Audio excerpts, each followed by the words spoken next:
Assalamualaikum warahmatullahi wabarakatuh. Selamat pagi anak-anak hebat. Hari ini kita akan belajar tentang tipografi atau seni menata huruf. Tipografi adalah seni menata dan menyusun huruf agar tulisan lebih mudah dibaca, menarik, dan mampu menyampaikan pesan dengan baik.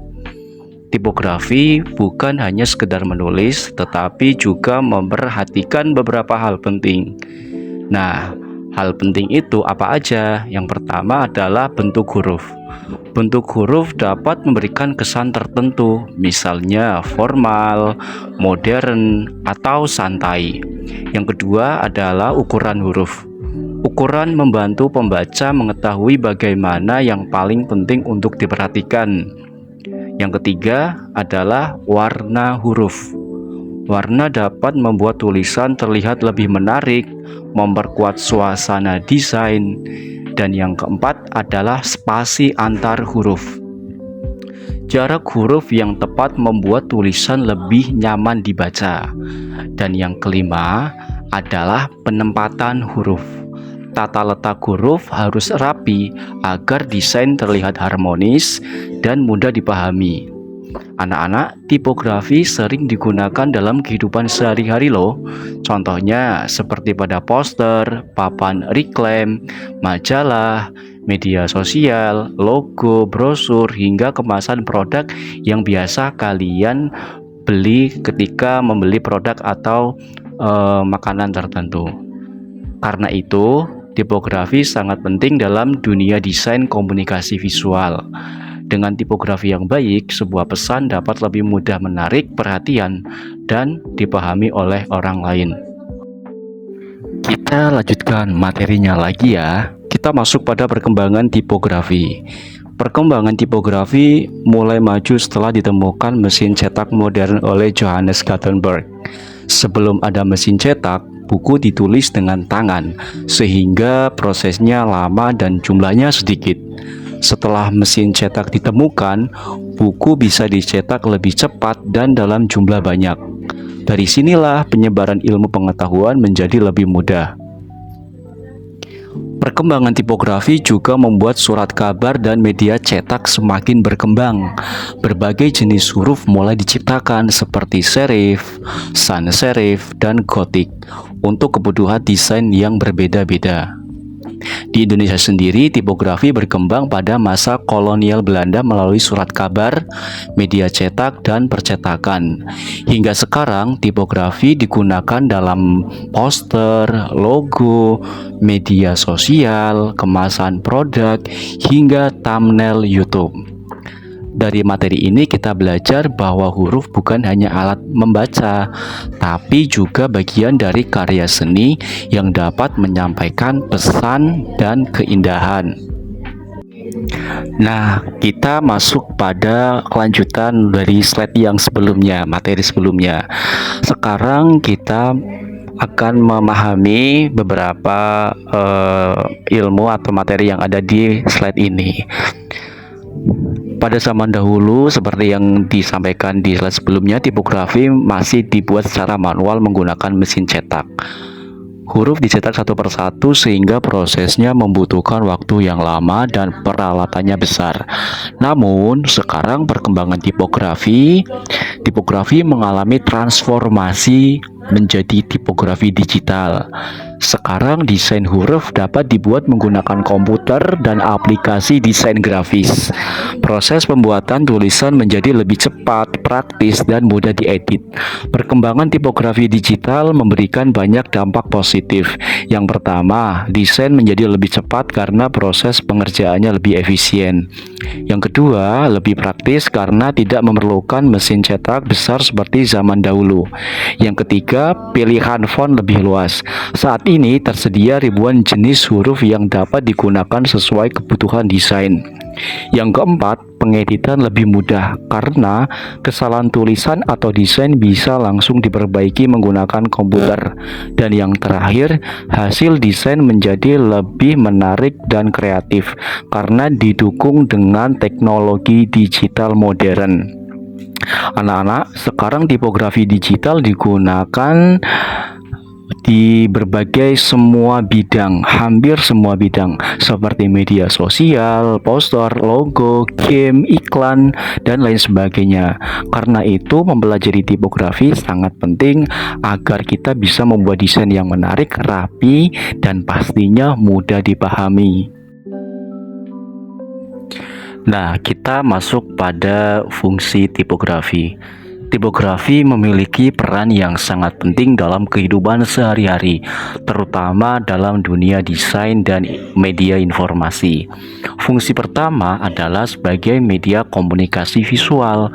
Tulisan membantu menyampaikan pesan dan ide kepada pembaca, misalnya pada berita, iklan, buku, dan poster. Fungsi yang kedua adalah menarik perhatian. Desain huruf yang menarik membuat orang tertarik untuk membaca. Karena itu, tipografi sering digunakan pada judul utama, poster, sampul buku, dan media promosi. Fungsi yang ketiga yaitu memperjelas informasi. Tulisan yang rapi, jelas, dan terstruktur akan memudahkan pembaca memahami isi informasi, seperti pada buku pelajaran, instruksi, dan laporan. Fungsi yang keempat adalah membentuk karakter desain. Setiap jenis huruf dapat memberikan kesan dan emosi yang berbeda. Contohnya, huruf modern memberi kesan canggih dan bersih. Huruf klasik memberi kesan tradisional dan berwibawa. Kemudian ada huruf humoris, memberikan kesan ceria dan menyenangkan. Lanjut, ada huruf formal, di mana huruf formal ini memberi kesan serius dan profesional, sedangkan huruf elegan memberikan kesan mewah dan anggun. Anak-anak, dari materi ini kita belajar tipografi bukan hanya sekedar tulisan, tetapi juga bagian penting dalam menyampaikan pesan, menarik perhatian, dan membangun karakter sebuah desain.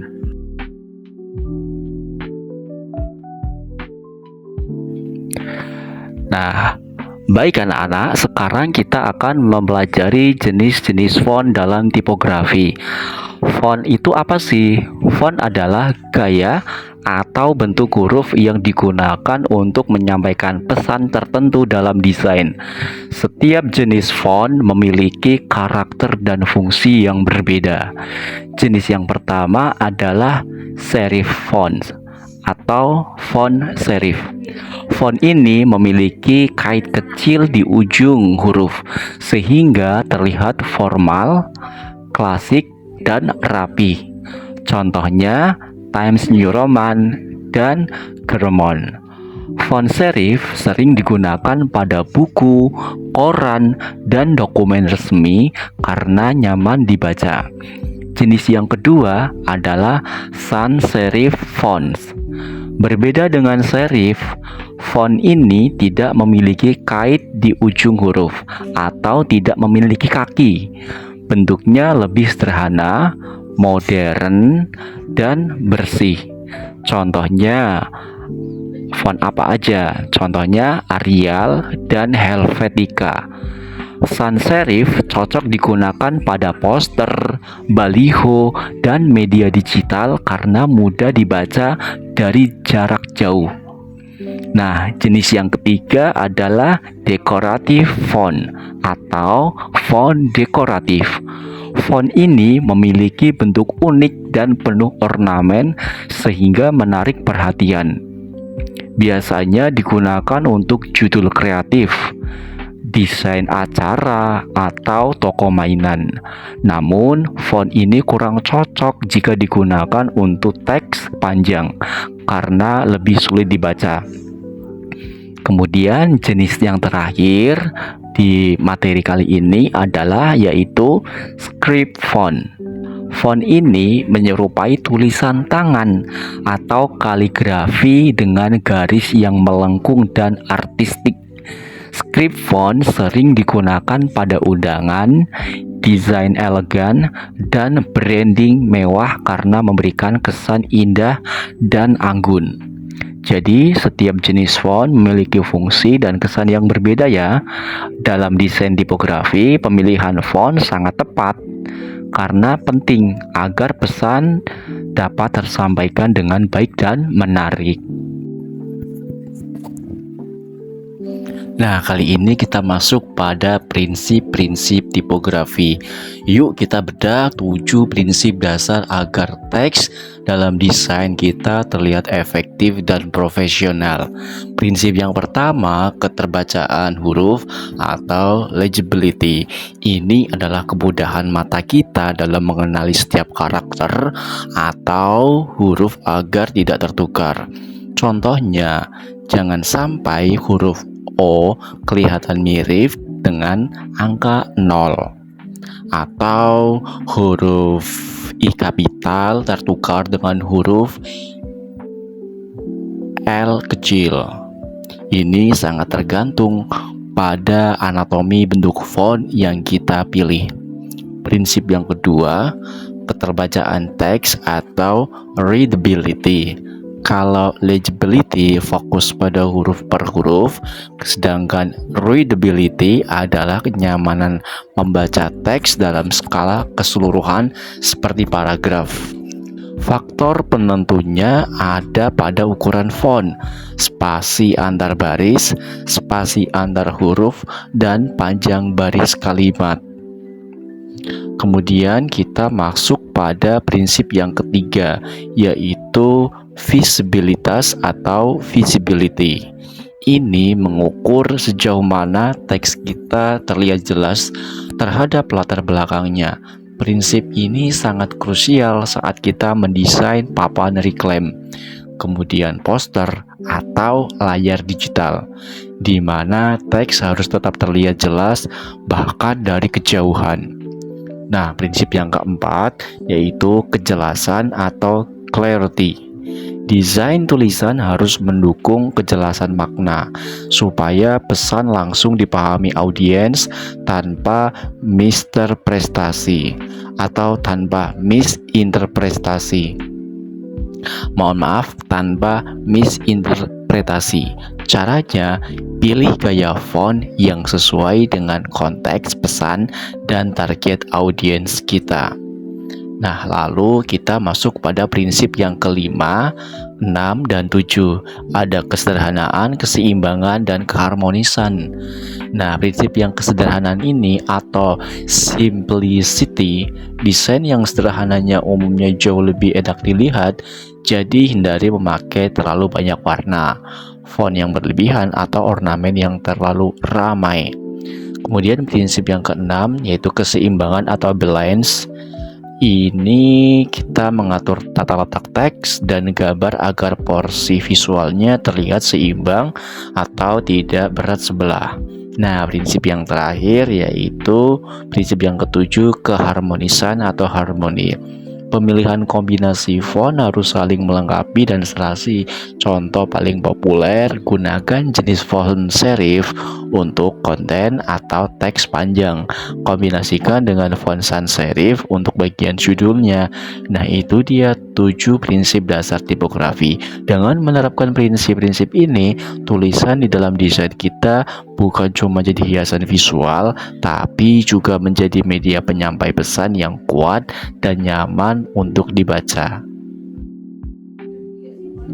Halo anak-anak, pernah tidak kalian jalan-jalan terus cuma melihat sebuah simbol kecil, kalian langsung tahu, oh itu toko kopi, itu merek sepatu terkenal. Nah, hari ini kita bakal bedah rahasia di balik simbol-simbol itu. Yuk kita pahami tentang logo dan fungsinya. Pertama-tama kita cari tahu dulu apa sih logo itu. Jadi, logo adalah simbol atau tanda visual yang digunakan sebagai identitas, mirip seperti nama kita. Logo ini jadi wajah perwakilan untuk banyak hal. Bisa untuk perusahaan, sekolah, organisasi, produk, atau bahkan bisnis rumahan. Lalu, kenapa sih logo itu penting banget? Nah, di penjelasan ini kita bisa lihat ada 4 fungsi utamanya. Yang pertama, sebagai identitas. Logo berfungsi sebagai pengenal resmi bagi suatu produk atau institusi. Ibaratnya seperti kartu tanda pengenal atau KTP. Yang kedua, memudahkan pengenalan. Logo yang bagus itu bikin produk jadi mudah diingat oleh orang-orang. Sekali lewat langsung nempel di memori. Nah, fungsi yang berikutnya tidak kalah seru. Yang ketiga, membedakan dari produk lain. Setiap logo dirancang unik karena punya karakteristik sendiri. Jadi gak bakal tertukar sama kompetitor sebelah. Dan yang keempat, penyampaian karakter produk. Lewat warna dan bentuk, logo bisa bicara loh. Contohnya, warna hijau sering dipakai untuk kesan alami dan sehat, sedangkan warna merah untuk menggambarkan antusiasme dan energi. Sebelum masuk ke jenis-jenis logo, ingat ya anak-anak, logo yang baik itu punya 4 karakteristik utama, yaitu sederhana, mudah diingat, mudah dibaca, dan yang pastinya bermakna. Nah, sekarang mari kita lihat 9 jenis logo yang bisa kita temui. Pertama, logo simbol atau tanda. Jenis ini murni menggunakan gambar visual tanpa teks. Contoh paling ikonik adalah logo burung Twitter atau buah apel pada produk Apple. Keuntungannya mudah diingat banget. Kedua, logo teks. Kebalikannya dari logo simbol, logo ini fokus pada tipografi atau bentuk tulisan nama merek itu sendiri agar mudah dibaca. Dan yang ketiga, logo kombinasi. Seperti namanya, ini adalah gabungan antara gambar dan teks. Contohnya sering kita lihat pada logo-logo kuliner atau restoran. Dan yang keempat, logo maskot. Logo yang menggunakan karakter makhluk hidup, kartun atau orang, biasanya karakternya dinamis dan ceria. Sering dipakai untuk produk anak-anak atau tim olahraga atau yang lain sebagainya. Nah, yang kelima, logo lettermark atau logo inisial. Jenis ini menggunakan singkatan dari perusahaan atau brand tertentu. Sangat cocok untuk nama perusahaan yang panjang. Contohnya seperti IBM atau HP atau HP.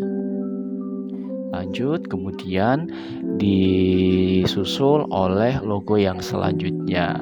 Mari kita simak bareng-bareng ya. Setelah ada logo yang di lettermark, kita masuk yang ke-6 yaitu logo wordmark. Mirip logo teks, tapi ini menggunakan nama lengkap perusahaan dengan desain huruf yang unik dan khas. Contohnya logo dari Google dan Coca-Cola. Nah, yang ketujuh, logo lambang atau emblem. Desainnya berbentuk seperti badge, perisai atau stempel. Kesannya formal dan klasik. Makanya sering banget dipakai untuk logo sekolah atau instansi pemerintah. Yang kedelapan ada logo icon. Ini adalah simbol yang sangat sederhana dan sering kita lihat di era digital sekarang, seperti ikon aplikasi media sosial Instagram, Facebook, atau bahkan YouTube. Dan yang kesembilan adalah logo abstrak, menggunakan bentuk-bentuk geometris yang modern dan kreatif. Bentuknya tidak langsung merujuk pada benda nyata, tapi punya makna filosofis yang mendalam bagi perusahaan atau produk itu sendiri. Wah, banyak banget ya ragamnya. Jadi jenis logo mana yang dipilih itu tergantung pada karakter dan pesan yang ingin disampaikan oleh sebuah merek. Selanjutnya kita akan membedah pedoman desain logo yang baik dan yang menarik. Di sini ada 2 rahasia besar yang harus kita bedah. Ada 4 elemen penting pembuat logo dan 8 karakteristik logo yang sukses. Yuk kita simak baik-baik ya anak-anak. Pertama, kita lihat dulu 4 elemen ini. Elemen yang pertama adalah bentuk atau shape. Ingat, setiap bentuk punya psikologi sendiri. Garis tajam memberi kesan kuat, lingkaran melambangkan kesatuan, sudut tajam terasa dinamis, melengkung terkesan ramah, sedangkan kotak memberikan kesan rapi dan profesional. Nah, untuk elemen yang kedua adalah warna. Warna melambangkan emosi merek. Contohnya, merah untuk energi, hijau untuk alami, biru untuk profesional, kuning untuk optimisme, dan oranye untuk kesan aktif. Kemudian kita masuk elemen yang ketiga, yaitu tipografi atau teks. Tulisan pada logo wajib jelas, mudah dibaca, sederhana, dan sesuai tema.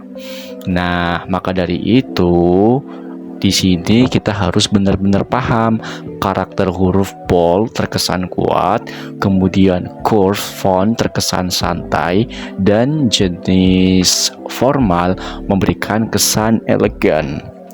Nah, kita masuk selanjutnya yaitu elemen yang keempat, elemen ilustrasi. Penggunaan gambar pendukung haruslah bermakna, seperti ikon buku untuk pendidikan, daun untuk kesehatan atau lingkungan, atau bintang untuk pencapaian prestasi. Itu tadi yaitu keempat elemen yang tadi ya anak-anak ya. Lanjut kita masuk ke bagian karakteristik logo yang baik. Yang pertama itu ada sederhana atau simple, berdesain bersih dan minimalis. Yang kedua, mudah dikenali atau easily recognizable, punya keunikan yang membedakan dari yang lain. Nah, yang ketiga, mudah diingat atau easy memorable, sekali lihat langsung membekas di pikiran. Kemudian lanjut yang keempat, warna sesuai tema atau matching colors. Pemilihan warnanya memiliki arti yang spesifik. Kemudian kita masuk ke yang kelima, yaitu tetap jelas dalam ukuran kecil. Logo harus fleksibel, mau dipasang di papan reklaim besar maupun di layar smartphone kecil, harus tetap terlihat jelas. Kemudian masuk yang keenam, memiliki makna atau has meaning, menyimpan cerita, visi, dan definisi filosofis yang mendalam. Selanjutnya yaitu yang ketujuh, tipografi mudah dibaca, menggunakan jenis huruf dengan garis-garis yang tegas dan bersih. Dan yang terakhir yaitu ilustrasi mendukung identitas, komponen gambarnya memperkuat pesan utama dari merek tersebut ya. Nah, itu dia. Setelah kita tahu fungsi dan jenis-jenis logo, sekarang saatnya kita masuk ke bagian yang paling seru. Bagaimana cara membuat logo kita sendiri? Mendesain logo itu ada prosesnya loh, gak bisa asal gambar. Yuk kita pelajari 5 langkah mudah membuat logo. Nah, langkah yang pertama, tentukan tujuan. Kita harus memahami dulu produk atau institusi apa yang akan kita buatkan logonya. Apa visi mereka, siapa target audiensnya. Nah, langkah yang kedua, tentukan konsep. Di tahap ini, kita mulai merencanakan elemen-elemen dasarnya, mulai dari menentukan palet warna, kemudian simbol yang relevan, hingga karakter logo yang ingin ditonjolkan.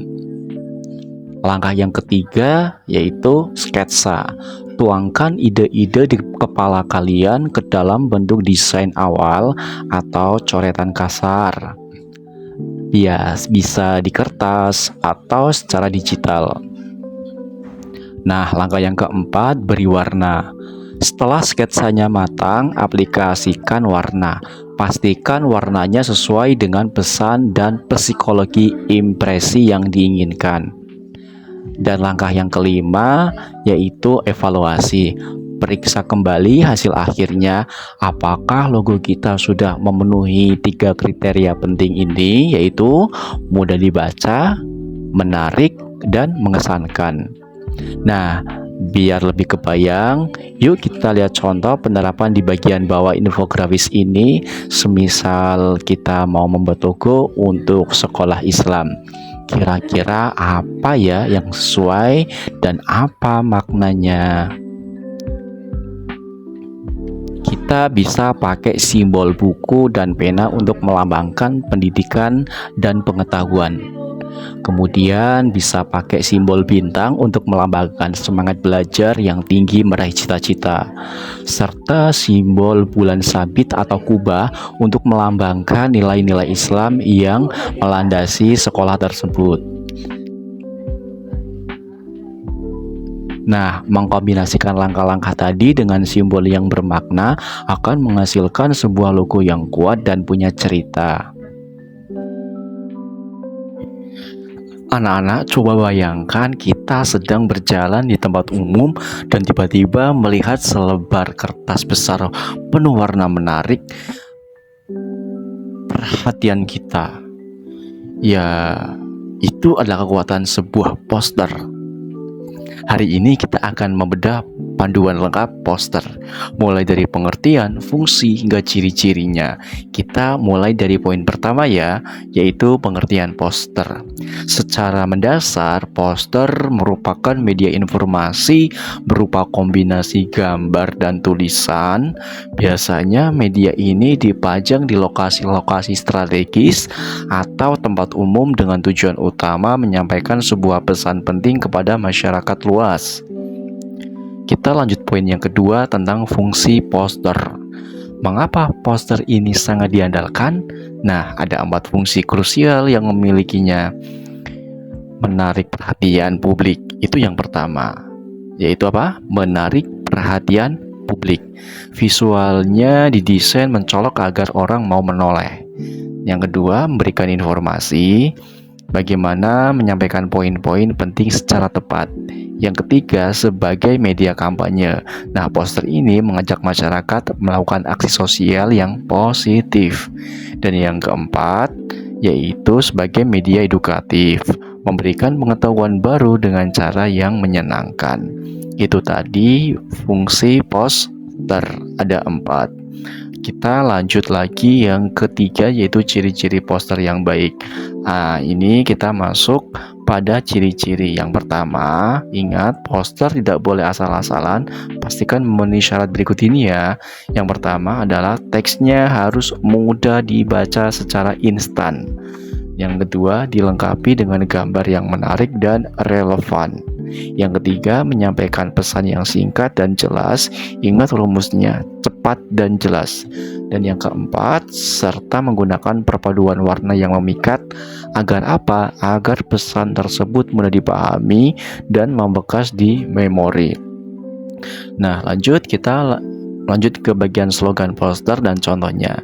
Di terakhir ini, poin keempat ini, slogan poster, kita pasti tahu ya, slogan adalah nyawa dari sebuah poster, berupa kalimat pendek, menarik, dan mudah diingat. Mari kita lihat beberapa contoh slogan yang sangat kuat di bagian bawah ini. Yang pertama, lingkungan bersih, hidup sehat. Yang kedua, hemat air untuk masa depan. Yang ketiga, buanglah sampah pada tempatnya. Nah, itu biasanya kita lihat di keseharian kita ya, atau kita sering lihat kalimat atau kata-kata itu.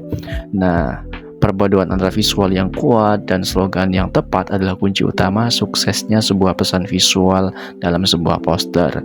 Mari anak-anak bisa buat yang menarik poster ini untuk menyampaikan pesan kebaikan versi kalian sendiri. Oke? Pernah tidak kalian berdiri di depan sebuah lukisan, patung, atau poster, atau karya seni yang menurut kalian bagus, lalu tiba-tiba hati kalian merasa tersentuh, sedih, atau bahkan bersemangat? Nah, itu karena seni tidak hanya indah, tapi juga berbicara.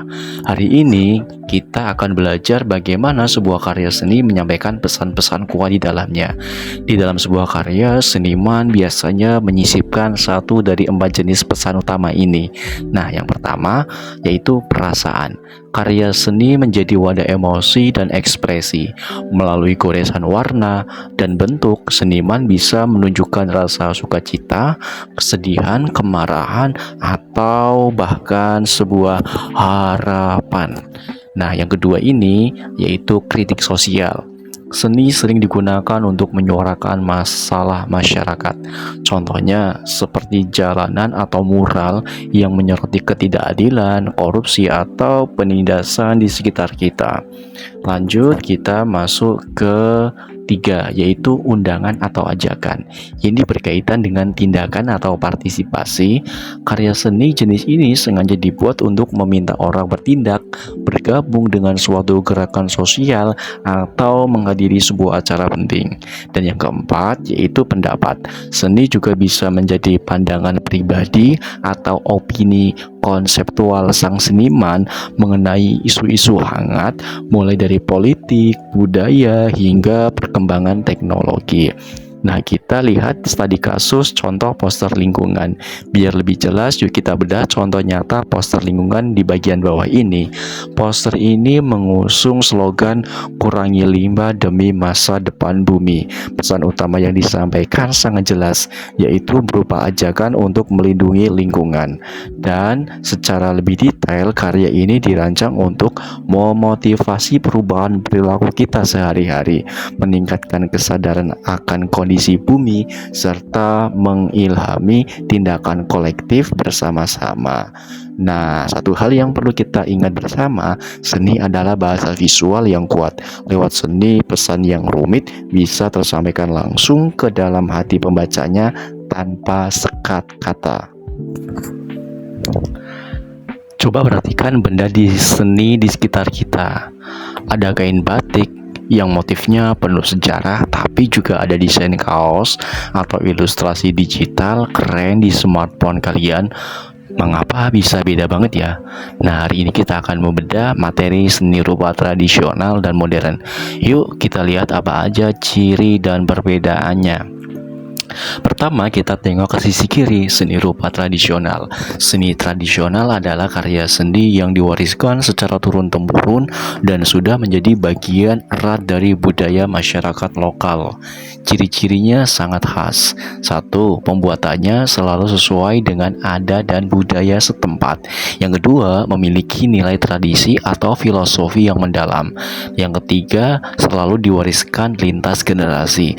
Contoh yang sering kita jumpai sehari-hari adalah keindahan kain batik, kemudian pertunjukan wayang kulit, serta detail estetis pada ukiran Jepara. Nah, lanjut, sekarang kita melompat ke sisi kanan, yaitu seni rupa modern. Perbedaan dengan seni tradisional tadi ya, seni modern adalah seni yang berkembang seiring berjalannya zaman, kreativitas individu, dan tentu saja kemajuan teknologi. Ciri-cirinya sangat dinamis. Yang pertama, ekspresinya jauh lebih bebas tanpa terikat aturan adat. Yang kedua, sangat mengutamakan ide-ide kreatif baru. Yang ketiga, selalu mengikuti tren perkembangan zaman. Yang keempat, memanfaatkan teknologi modern. Contohnya bisa kita lihat pada desain digital, kemudian seni mural modern di dinding-dinding kota, ada grafiti hingga pembuatan ilustrasi digital menggunakan pen tablet. Lalu apa sih kesimpulan dari perbedaan keduanya? Yuk kita lihat tabel perbandingan di bawah ini. Seni tradisional itu terikat oleh pakem tradisi, sedangkan seni modern sifatnya lebih bebas. Seni tradisional dibuat berdasarkan budaya daerah tertentu, sementara seni modern selalu mengikuti perkembangan zaman global. Dan yang ketiga atau yang terakhir, jika seni tradisional berbasis pada warisan budaya, maka seni modern sangat mengedepankan sisi kreatif dan inovatif yang baru. Nah, meskipun berbeda jauh kedua jenis seni rupa ini sama-sama berharga ya. Seni tradisional menjaga akar sejarah kita, sementara seni modern membawa kita berinovasi ke masa depan.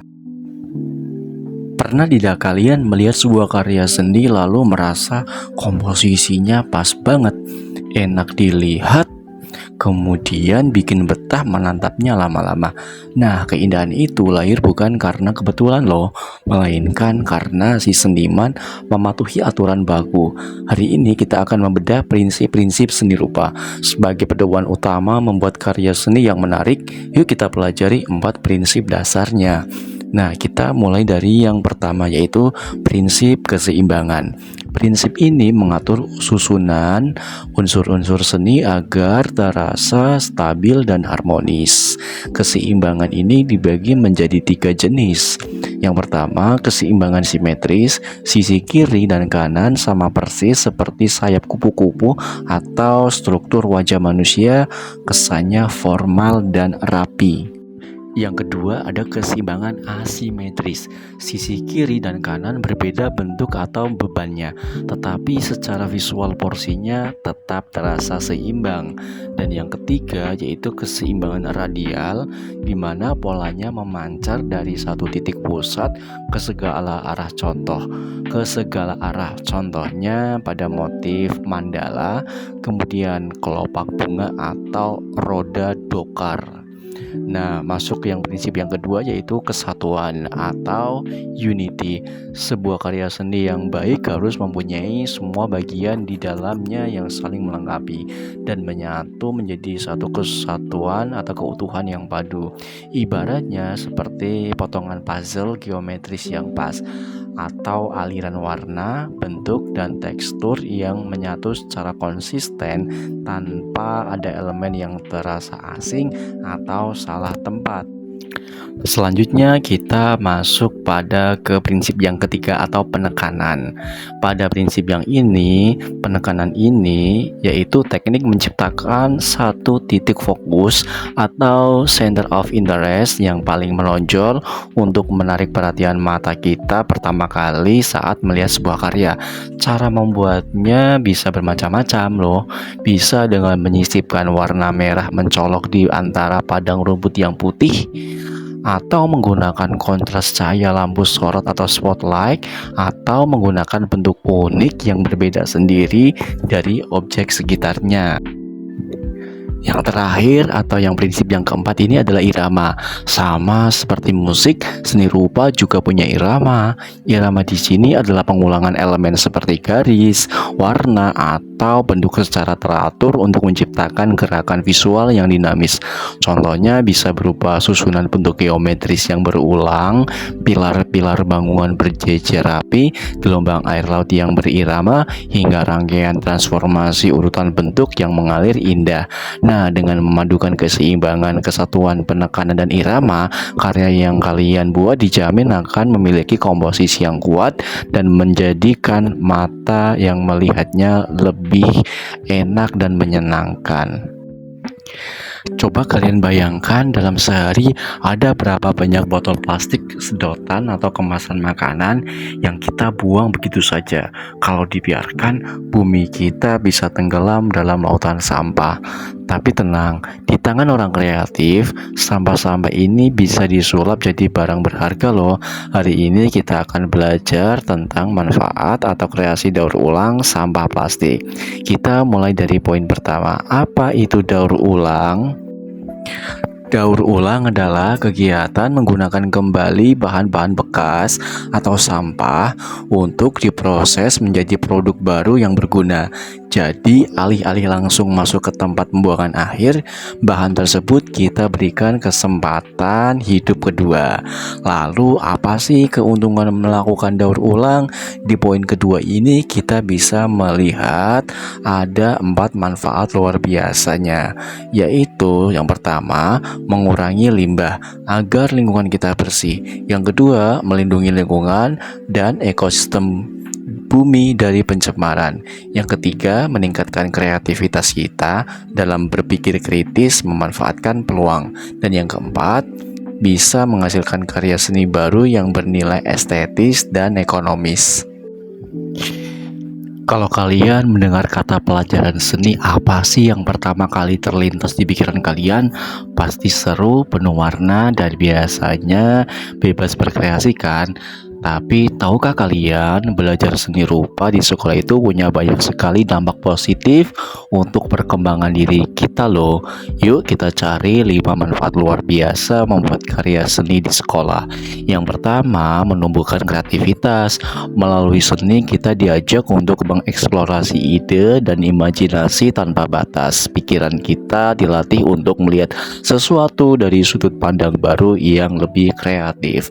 Yang kedua, meningkatkan kerjasama. Seni tidak selalu dikerjakan sendirian loh. Saat kita membuat proyek seni bersama dalam tim, kita belajar saling menghargai pendapat, berkolaborasi, dan kompak menyelesaikan karya kelompok.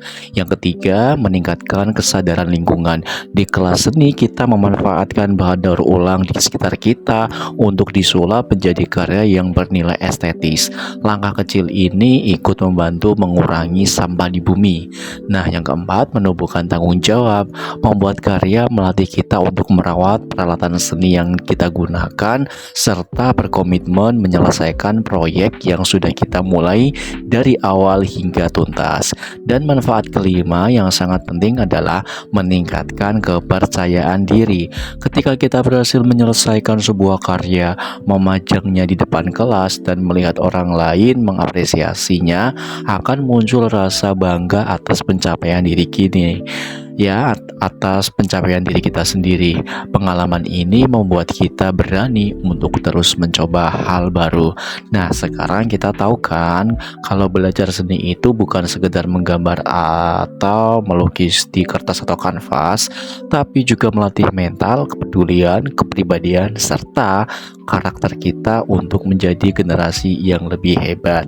Nah, demikian merupakan rangkuman materi seni rupa di kelas 7 semester genap. Semoga nilai kalian semuanya bagus-bagus ya. Amin.